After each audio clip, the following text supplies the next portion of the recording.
Imagine watching your entire life's work disappear in a single afternoon. It is 300 before the estimated birth. A wealthy merchant named Zeno is standing on the shores of Athens. Just hours ago, he was a man of immense fortune. Now, he is a beggar. A shipwreck has swallowed his cargo, his wealth, and his future. The sheer force of nature has flushed his identity down the drain.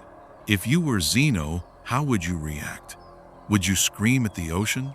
Would you fall into a pit of despair? Would you feel cheated by the gods? For most of us, these would be the normal reactions. But Zeno did not react this way. He looked at the wreckage of his life and decided to build something stronger than a ship. He decided to build a fortress inside his own mind. In that moment of total loss, Stoicism was born. Part 1. The birth of a philosophy. Zeno realized a fundamental truth that day. We do not have control over what happens to us, but we have absolute control over how it affects us. He did not cry over the spilled milk or the drowned cargo. He maintained his composure. He realized that while he was poor in pockets, he could be rich in spirit. Today, we misunderstand the Stoics. We think of them as people who have no emotions, statues who feel no pain, no anxiety, no rage. But the original idea was much deeper. Stoicism is not about having no emotions. It is about not being enslaved by them. It is a system to process negative experiences and turn them into a unique perspective on the world. And this perspective was not hidden behind palace walls. The Stoics taught in the Stoa Poikile, the painted porch in the middle of the public market. It was a philosophy for everyone, from Epictetus, who was a slave, to Marcus Aurelius, who was the emperor of Rome. It was a philosophy that welcomed women, even when society did not, recognizing that the capacity for virtue exists in every human soul. They called themselves cosmopolitans, citizens of the world. They understood that whether you are a king or a beggar, the rules of the mind remain the same. Part 2. The rain and the umbrella. Why do we suffer? Stoicism suggests that we do not get sad simply because bad things happen. We get sad because unexpected bad things happen. Think of the rain. Rain is necessary. It waters the earth. It cools the air. But when a dark cloud catches you outside without an umbrella, you are miserable. Why? You don't cry when you see rain from a window. You are miserable because you expected Sunday. You are suffering from the gap between reality and your expectation. The Stoic learns to expect the rain. This is the practice of premeditatio malorum, the premeditation of evils. The Stoics practiced voluntary discomfort. They would sleep on the floor, take cold showers, or eat simple food, not to punish themselves, but to inoculate themselves. They taught their minds, if I lose everything, I will still survive. I will still be me.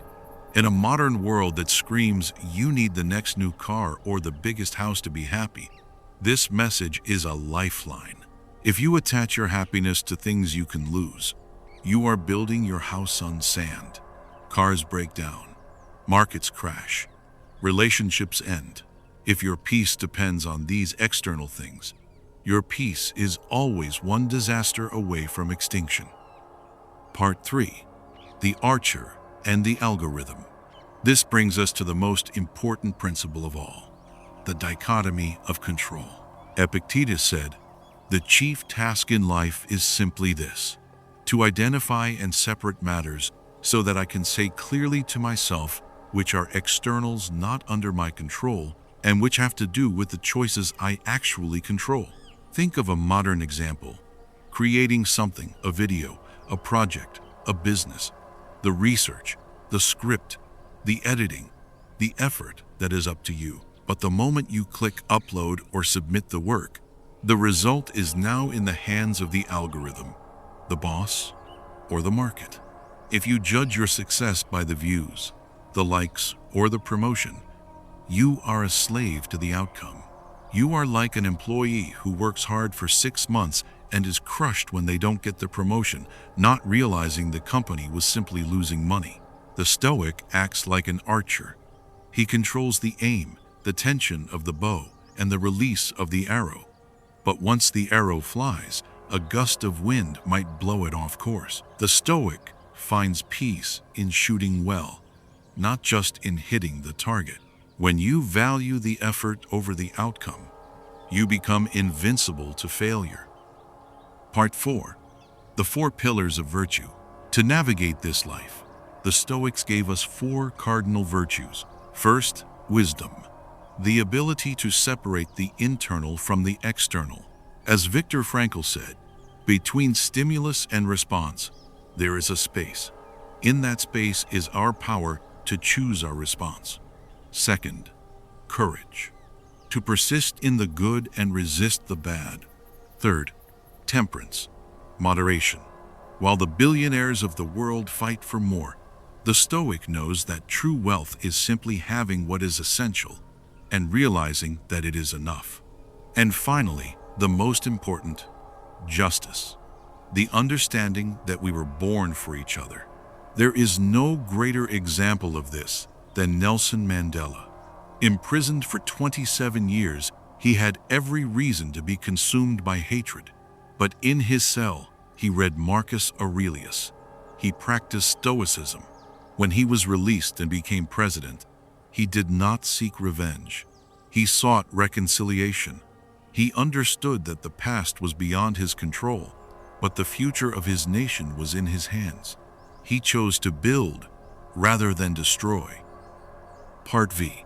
Rewiring the mind. This ancient wisdom is now the foundation of modern therapy. Cognitive behavioral therapy, CBT, and logotherapy are essentially Stoicism in practice. We must rewire how we think. We must challenge our negative beliefs with logic. We must find purpose even in the darkest suffering. It is not easy. It is a process of reprogramming. It requires us to stop defining our worth by what we have and start defining it by who we are. Stoicism does not promise that the ship won't sink. It does not promise that the storm won't come, but it promises that when the ship sinks, you will not drown with it. It helps us steer through the chaos into calmer waters. And if the end comes as it comes for us all, we can find peace in the fact that we sailed well. We lived a good life. We focused on what mattered. And we accepted that the voyage, no matter how beautiful, must eventually come to an end. If this message helped you find a moment of clarity, please like this video and subscribe. It helps us keep the philosophy alive. Stay strong, stay grounded. See you next time.